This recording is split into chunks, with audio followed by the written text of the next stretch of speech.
Bonjour, bonjour à tous et à toutes, peut-être à toutes. Alors, je vais attendre que vous vous connectiez tranquillement pour que vous puissiez me suivre dans ce live sur le féminin et le transgénérationnel. Je vous attends quelques instants encore. Je suis un peu en avance.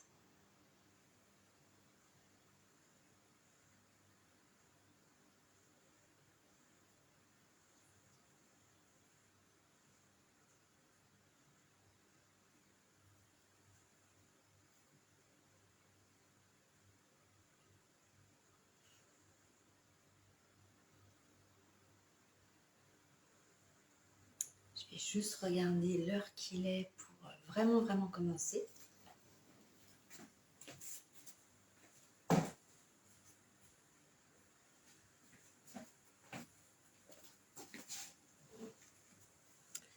Coucou Émilie.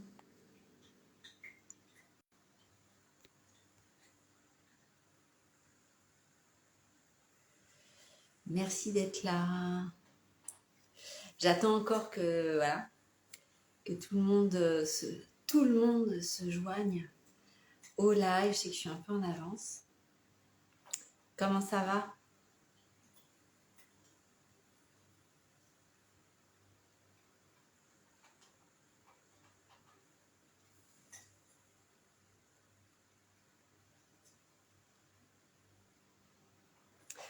Alors, en attendant que tout le monde se connecte, nous rejoigne, voilà, j'ai voulu faire un live sur la femme et le transgénérationnel. Oui, petite pause goûter. Je suis très contente que tu sois avec moi pendant ta pause goûter. Alors,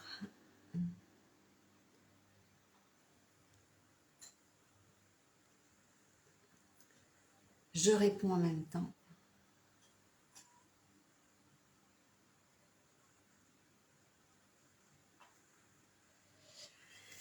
Et oui, comme ça a été abordé pas mal dans les lives que j'ai fait en juillet, en août, enfin surtout en août en fait, plutôt en août, eh bien voilà, je trouvais que c'était intéressant de parler de la femme et du transgénérationnel, étant donné que j'ai décidé que c'était mon thème du mois que je vais décliner, enfin que j'ai décliné cette semaine dans des publications et que je vais décliner aussi sous le prisme de la sophrologie, du yoga. Donc voilà pour le pourquoi du thème. Donc que vous soyez une femme ou non, bienvenue. Les femmes, ça va vous permettre, je pense, d'avoir des tips, comme on dit, enfin au moins de la matière à réflexion. Et les hommes, peut-être de mieux comprendre les femmes qui sont autour de vous. Alors on y va, je commence. Puis merci de ceux qui se joignent, vous dites coucou. Je suis là, vous pouvez poser des questions. Donc, Émilie, tu peux poser toutes les questions. Alors, avant de commencer, bonjour, organiser, respirer, coucou, bonjour, bonjour. Je connais pas votre prénom, mais je sais que vous me suivez. Donc d'abord, je vais me présenter pour ceux qui ne me connaissent pas, même ceux qui me connaissent. Donc je m'appelle Isabelle Sarne, j'ai créé Tandem Mouvement il y a quelques années. Voilà, là vous êtes en train de suivre le direct de Tandem Mouvement sur Instagram. Et je vous amène vers votre étincelle. Donc Tandem Mouvement, je le représente comme une pagode qui vous amène vers votre étincelle à travers 3 portes. La psychanalyse transgénérationnelle, la sophrologie et le yoga. Donc pour moi, c'est important de relier le corps et l'esprit. Donc voilà, j'ai donc le corps et l'esprit. Et là, on va on va parler surtout de psychanalyse transgénérationnelle. Pour ça, je vais quand même repréciser ce qu'est le transgénérationnel. Donc le transgénérationnel, c'est ce qui est transmis consciemment et inconsciemment de génération en génération jusqu'aux générations qui suivent, en l'occurrence, nous toutes et tous ici. Et dans la psychanalyse transgénérationnelle, dans l'approche de psychanalyse transgénérationnelle, eh bien, en fait, ce qui est important, c'est pas le sujet, l'acteur, c'est soi-même, c'est vous. Donc, c'est vraiment vous. C'est moi, l'actrice, l'acteur de ma vie. Et pour mieux, là, je parle comme si j'étais en consultation, admettons, pour mieux me comprendre, eh bien, je vais regarder ce qui a été transmis. Je vais regarder l'histoire familiale, non pas comme si c'était les acteurs, eux, de ma vie, mais pour mieux me comprendre, moi, dans ma posture d'acteur et actrice de ma vie. Donc, c'est important de comprendre ça, que les acteurs de vos vies, de votre vie, c'est pas eux, c'est l'actrice, c'est vous. Ok? Donc là, j'ai parlé actrice puisque le sujet c'est la femme et le transgénérationnel. Et alors par rapport à ça, et ben par rapport à tout ce que je vais vous dire, en fait, ce qui est important, c'est de partir de vous. Qu'est-ce que vous avez à mettre en lumière, à préciser, peut-être des questionnements, mais de partir de vous, vraiment vous. En tant que femme aujourd'hui. Je regarde si j'oublie rien, j'ai mes petites notes. Donc pour ça, eh ben, on va partir de la place héritée, en fait, de quelle place vous héritez en tant que femme dans votre histoire familiale. Ok, donc là, il faut vraiment regarder, ok, je suis une femme. Aujourd'hui, est-ce qu'il y a des choses qui me bloquent, par exemple, dans ma vie, qui me questionnent, que j'ai des choses qui vraiment m'empêchent d'avancer par rapport à ma place de femme, qui peut être sous différents aspects, hein, ça peut être au niveau professionnel ou personnel. Et dans ce cas-là, eh ben, le fait de regarder le transgénérationnel, ça permet de regarder ce dont on a hérité. Et donc, en tant que femme, eh bien, c'est de voir ce dont on a hérité consciemment et inconsciemment. Donc, ça veut dire, par exemple, les valeurs verbales, conscientes qui nous sont transmises, mais aussi tout le non-verbal, l'inconscient. Donc, dans le non-verbal, ben, il y a la gestuelle, il y a les attitudes, il y a les non-dits. Voilà, ça c'est quelque chose d'identifiable. À tel moment, quand on parlait de telle femme dans la lignée, ben, il y avait les regards qui se baissaient comme ça, silence, il y avait des mimiques, ou autre chose, ça pouvait être des médisances, enfin des choses comme ça. Donc en fait, c'est ça qu'il faut regarder. Et la première question à se poser, c'est quelle représentation j'ai de ma féminité et quelle représentation j'ai de la féminité. Donc ça donne déjà un aperçu de quelque part la représentation qu'on m'a transmise. Et dans cette représentation, eh bien, il faut aller creuser. Donc les valeurs, comme je disais, les phrases répétées. Ah oui, bah alors celle-ci, on sait bien que là, bah évidemment, elle réussit professionnellement, mais elle a personne dans sa vie, par exemple. Donc, il faut regarder aussi ce qu'il y a en sous-texte. C'est-à-dire, bah, si on réussit professionnellement, ça veut dire qu'on ne peut pas avoir de vie familiale ou de vie amoureuse, par exemple. C'est des choses comme ça qui vont faire que vous pouvez, par rapport à ce que vous vivez en tant que femme, dans votre vie, vous pouvez voir, ah oui, ok, j'entends que j'ai entendu ça, donc ça peut permettre d'identifier des blocages, parce que derrière un blocage, eh bien, il y a toujours une peur. Donc ça permet déjà, on commence à travailler il y a un travail d'investigation qui se fait. Et non verbal, donc verbalement aussi, c'est les injonctions. Oh, sois pas comme ta tante, fais pas comme ça. Ou ah mais fais attention, hein, parce que si tu prends pas soin de ton mari, il va te laisser.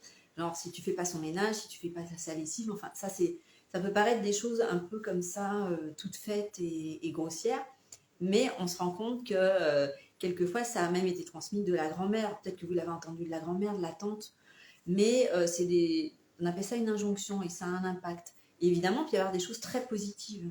Donc, c'est d'interroger tout ce qu'il peut y avoir de négatif, donc limitant, et aussi de positif.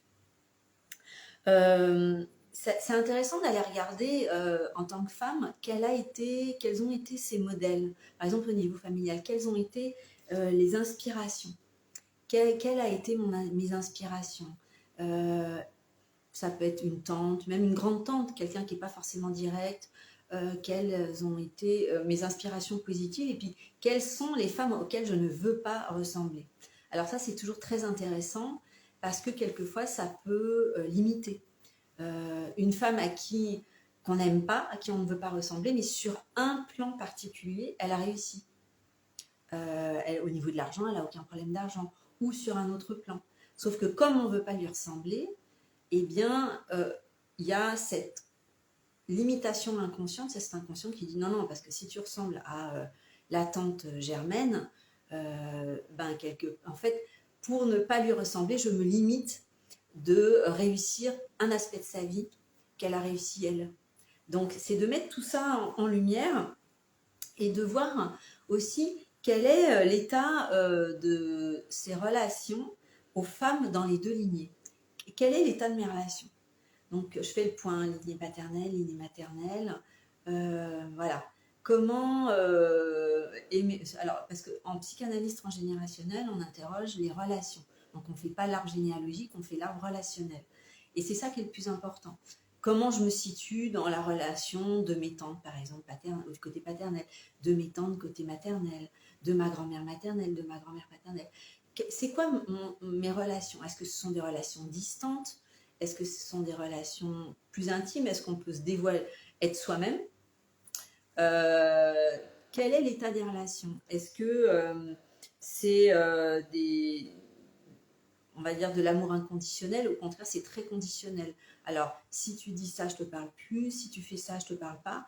Voilà, c'est intéressant en tant que femme de se positionner et de se comprendre dans ces relations intergénérationnelles parce que ça peut donner beaucoup d'informations sur soi-même, sa place de femme et la façon dont on interagit ou avec les femmes, ou bien la façon, bonjour Laura, la façon dont on interagit aussi avec les hommes. Puisque ce qu'il faut regarder, c'est que dans l'archétype féminin, c'est quand même, il y a cette capacité à recevoir, il y a voilà, toute cette capacité, oui, surtout à la réceptivité. Il y a l'archétype masculin qui a d'autres qualités, mais c'est de voir comment, moi, en tant que femme, comment je me suis construite en relation avec les femmes de ma famille, en fait, puisqu'il y a une identification. Alors, s'il y en a peu, alors je me suis peut-être plus identifiée à ce moment-là à mon côté masculin, ou je me suis plus identifiée à ma relation en tant que femme en relation avec des hommes. Mais justement, peut-être quelle est la part manquante d'identification aux femmes de ma lignée. Coucou Laura. Donc ça, c'est toujours intéressant de faire le point. Et justement, s'il a manqué beaucoup de présence féminine dans mon histoire, eh bien, là, ça va être l'occasion, et ça, on va le voir après, de comment je construis, moi, ma relation et aux femmes et à ma part féminine, à ma féminité, à moi. Donc, à partir de là, il y a des choses à faire dans le présent maintenant. Mais de faire ce point sur voilà, les inspirations, les femmes qu'on aimait moins, auxquelles on ne veut pas s'identifier, qui ne sont pas forcément les femmes qui sont rejetées par la famille, mais c'est peut-être des femmes auxquelles qu'on n'aime pas, auxquelles on ne veut pas s'identifier, mais parce que, par exemple, elles jugeaient beaucoup votre maman, votre papa, votre frère. Vous voyez, donc c'est de voir un peu quelle est la part, pourquoi j'ai pas d'affection par rapport à cette personne, ce qui est tout à fait légitime, hein, on n'a pas aimé tout le monde, mais et c'est de voir finalement dans ma vie aujourd'hui, est-ce que cette personne pour laquelle je n'ai pas d'élan, et ça il n'y a aucun souci là-dessus, c'est est-ce qu'il faut que j'aille regarder, est-ce qu'il n'y a pas un aspect d'elle qui fait que je me limite dans ma vie aujourd'hui. Donc, amour inconditionnel, lien conditionnel, on s'entend que l'amour c'est inconditionnel, donc il faut toujours interroger les liens conditionnels, et dans ce cas-là, ça va amener à poser des limites. Ben non, l'amour c'est inconditionnel, donc finalement si je ne peux pas être authentique, dans ma vie de femme, ben, ça va être difficile d'être authentique avec un compagnon, avec mes enfants. Donc là, Émilie... Ma mère est très yang, donc je ne me permets pas d'être dans l'intuition. Exactement. Merci Émilie de partager ça. Effectivement, si on a une mère très yang, très masculine, en fait, on apprend beaucoup parce qu'on voit, hein, et pas simplement parce que les parents nous disent, ça, ceux qui ont des enfants, vous le savez. Ceux qui n'en ont pas, je pense que vous le savez aussi. Donc effectivement, avec une maman très yang, qui est peut-être beaucoup plus dans l'action, dans le faire, etc., C'est-à-dire que là, il y a toute une partie intuitive, féminin sacré, sensualité, expression de ce qu'on ressent, qui est, on va dire, c'est là, c'est toujours là, c'est juste que ça n'a pas été exploité, on va dire. C'est quelque chose, tu vois, Émilie, peut-être que tu n'as pas appris avec une femme à exprimer, à vivre. Donc bah là, ça donne un champ d'expression et d'expérimentation super intéressant qui, là, dans ces cas-là, peut être développé et vécu avec d'autres femmes. Et donc, en posant l'intention, ben moi, je décide d'aller vers des femmes qui me permettent ça, ben là, ça répare toute cette part féminine, justement, qui a été un peu retenue, si tu veux, voilà. Alors, je vais y revenir par rapport à ça, parce que ce qui est aussi intéressant, c'est par rapport à sa place de femme. Donc là, on parle de son aérité en tant que femme, mais c'est aussi intéressant de se positionner par rapport aux hommes. Comment moi, en tant que femme, par rapport à tout ce que j'ai reçu, je me place, je me positionne en lien avec les hommes. Quel type de femme je suis. Donc par exemple, une femme plus yang, eh bien, dans un couple, en fait, peut pas y avoir enfin, surtout si c'est un couple, mais même un couple homosexuel, il ne peut pas y avoir deux mecs, deux nanas vraiment. Enfin, il faut une complémentarité de polarité. Donc ben, peut-être que j'ai une part un peu plus yang, mais dans ce cas-là, comment j'exprime quand même ma part féminine pour laisser à mon conjoint, compagnon, mari, aussi sa place masculine pour que lui prenne sa place en tant qu'homme. Donc on voit que être une femme, c'est pas simplement rentrer dans des archétypes peut-être qui ont été transmis dans la famille. Ben alors voilà, une femme elle doit être soumise, voilà, elle est complètement rêveuse, elle est passive, etc. C'est pas ça. Le féminin, c'est beaucoup plus large que ça. Et ça peut être, ben moi je suis une femme sensuelle et qui a une part féminine, mais qui a aussi une part masculine. Mais c'est dans ce cas-là, cette part masculine qui est là, on le sait, c'est d'aller exploiter toute cette part féminine. Voilà, donc dans la relation aux hommes, c'est intéressant de voir ce qui se joue. Et à ce moment-là, peut-être, qu'est-ce qui peut manquer? Ben moi, j'aimerais plus aller vers des hommes qui prennent plus leur place en tant qu'hommes.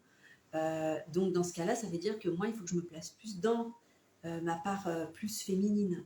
Je sais que pour agir, je sais le faire, mais ma part féminine qui reçoit plus, qui est plus dans la sensualité, voilà, dans l'intuition, dans l'écoute peut-être, enfin tout ça. Donc tout ça n'est pas incompatible. Hein. Je ne veux pas que ce soit les archétypes que la femme, que la part féminine, que la part masculine, mais ça, c'est intéressant de s'interroger soi-même dans son lien soi, à sa part féminine en soi avec sa part masculine en soi. Et de voir si en soi, il n'y a pas une compétition. Parce que quand on est en compétition à l'extérieur, ça veut dire qu'il y a une compétition à l'intérieur. Est-ce qu'il y a d'autres questions? N'hésitez pas, hein, parce que je réponds au fur et à mesure, ou des réflexions. N'hésitez surtout pas.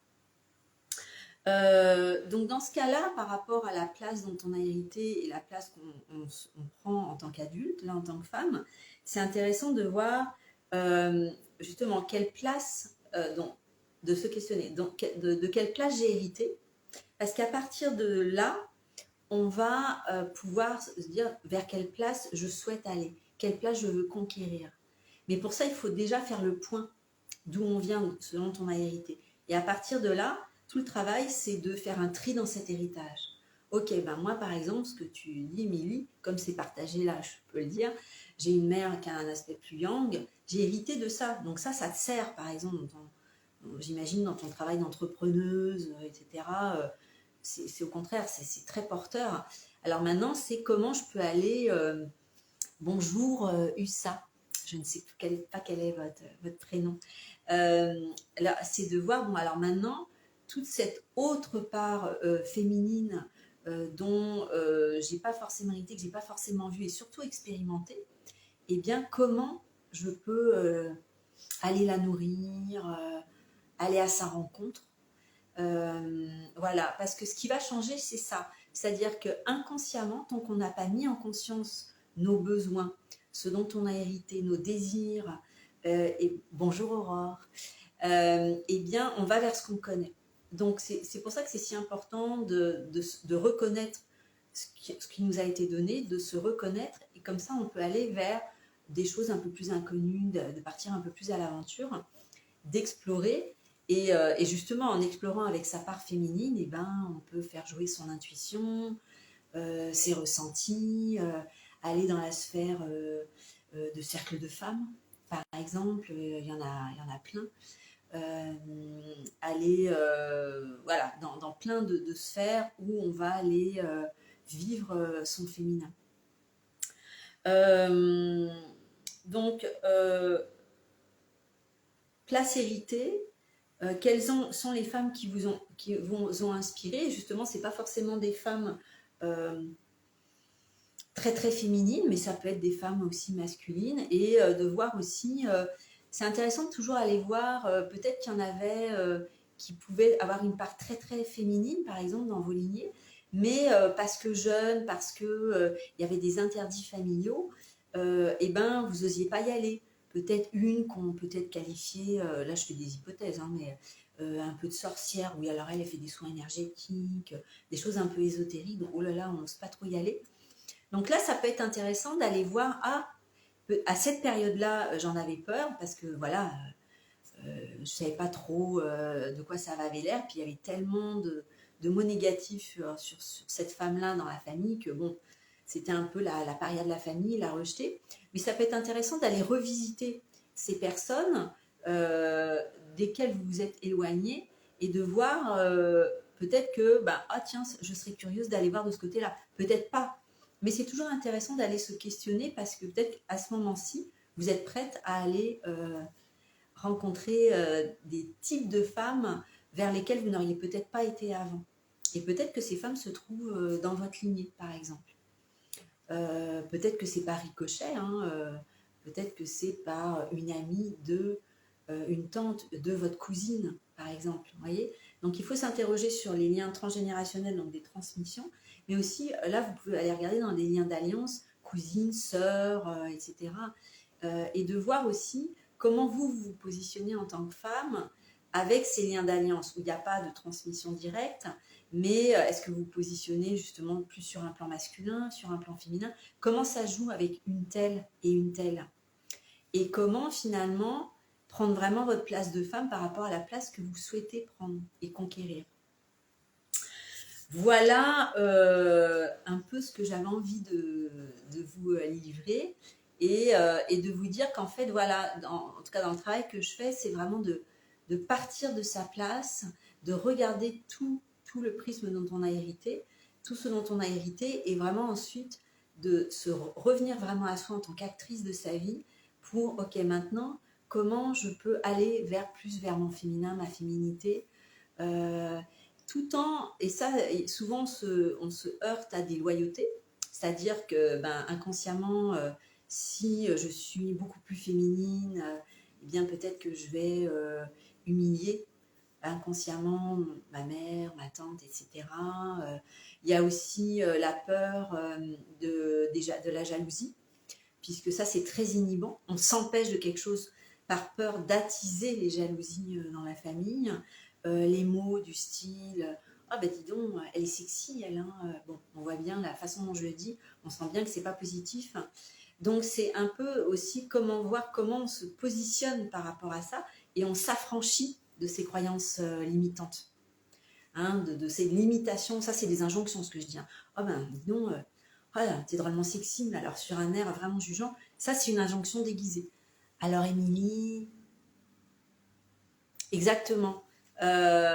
Une tante, une mère en conflit, exactement. Donc forcément, quand il y a ce conflit, cette compétition, il y en a forcément une qui s'inhibe plus que l'autre. Exactement. Donc on pourrait inconsciemment éviter les rapports femme-femme. Exactement, Émilie, tu as très très bien résumé.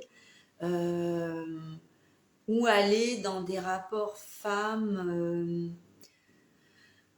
peut-être ouais, des rapports un peu dominants, femmes, voilà, des rapports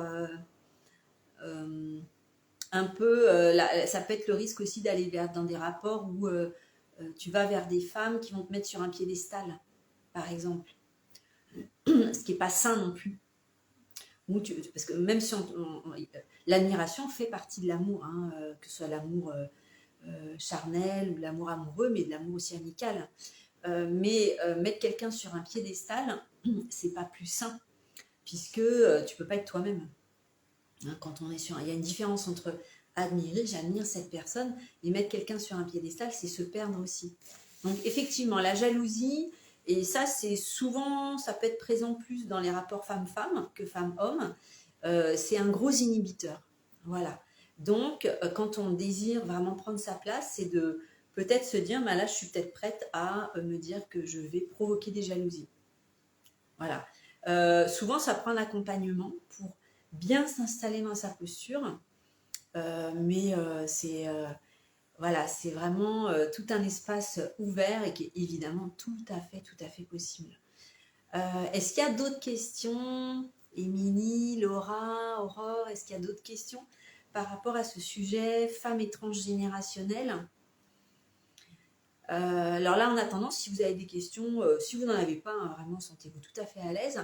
Évidemment, il y a un sujet dont j'ai peu parlé, mais donc il faut quand même que je parle, c'est tout l'aspect de l'abus, que ce soit l'inceste, l'abus sexuel, même hors de la famille, etc., qui ça, évidemment, empêche la femme, en tout cas, tant qu'elle n'en prend pas conscience, qu'elle ne guérit pas ça, et ça se guérit, je veux vraiment le dire, très bien, avec un thérapeute compétent, tout à fait. Évidemment, ça, ce sont des traumas. Là, je vais aller sur le sujet du trauma qui requiert de faire des deuils. Donc, moi, je me suis formée, en plus du transgénérationnel, au deuil et au trauma. Et ça, c'est vraiment... merci, Émilie. C'est vraiment important voilà, de pouvoir aborder ces sujets parce que c'est ce qui va faire que pour prendre sa place de femme, il faut faire le deuil, traverser ce trauma en étant accompagnée et pour oser se montrer en tant que femme. Parce que enfin, je veux dire, les réactions de protection quand on a vécu un abus, c'est justement de se rendre invisible pour ne pas être désiré, ne pas risquer d'être encore une fois abusé. Donc ça fait partie de tout le travail de réconciliation, de guérison et de reconnaissance de son féminin qui a été blessé, mais qui a une très grande force de résilience et qui peut voilà, sortir de tout ça. Eh bien, j'ai terminé ce live. Est-ce que Aurore, ouais, Laura, est-ce que ça va pour vous? J'espère que ça vous a appris des choses. J'espère que je vous ai éclairé. Et je referai d'autres lives. À chaque fois, je mettrai le thème. Et évidemment, si vous avez des questions, là, en dehors de ce direct, eh bien, vous allez sur tandem.mouvement et vous pouvez me poser des questions sans problème. J'y répondrai avec grand plaisir. Eh bien, je vais vous fermer ce direct et je vous dis au revoir. Alors, c'est mon premier direct, donc j'espère que je vais bien le fermer. Bye bye.